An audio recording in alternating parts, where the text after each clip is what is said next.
আম্মুর বার্থডে পার্টির সারপ্রাইজের আয়োজন করতেছে, আজকে তাড়াতাড়ি অফিস থেকে আইসা পড়লেন। ঠিক আছে, আমি তাড়াতাড়ি আসা পড়বো। কিন্তু আম্মুরে কিন্তু বললেন না পার্টি কিন্তু সারপ্রাইজ দিব। ঠিক আছে ঠিক আছে। হ্যালো, হ্যাঁ বলো। বুরুটু ফোন দিছিল, তোমার জন্য সারপ্রাইজ বার্থডে পার্টি করতেছে। আমি আসতে লেট হয়ে যাবে, এই জন্য ভাবলাম তোমাকে বলে দিই। তুমি কিন্তু রাগ করো না। আরে রাগ কেন করবো জান? আর ওরে কিন্তু বলো না যে আমি তোমার এটা বলে দিছি। আচ্ছা আচ্ছা ঠিক আছে।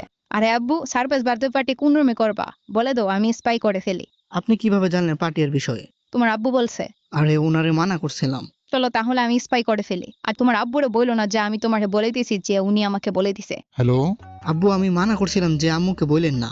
তোমাকে কে বলছে আমি তোমার আম্মুকে বলে দিছি? আম্মু বলছে। আরে মানা করছিলাম ওরে। এটা ভালো করেন নাই। এখন আম্মুরে বললেন না যে আমি আপনাকে বলে দিয়েছি যে উনি আমাকে বলে দিয়েছে যে আপনি ওনাকে বলে দিয়েছেন। ঠিক আছে ঠিক আছে। হ্যালো, আরে তুমি ওকে কেন বলছো যে আমি তোমাকে বলে দিছি? আপনাকে কে বলে দিছে যে ও আমাকে বলে দিছে যে আপনি আমাকে বলে দিছেন? ও নিজে বলছে এখন। আরে ওরে মানা করছিলাম। কোনো কথা থাকে না তোমার পেটে? আচ্ছা এখন ওরে বলো না যে আমি তোমারে বলে দিছি, যে ও আমাকে বলে দিছে যে তুমি ওকে বলে দিছো যে আমি তোমাকে বলে দিছি। ঠিক আছে ঠিক আছে।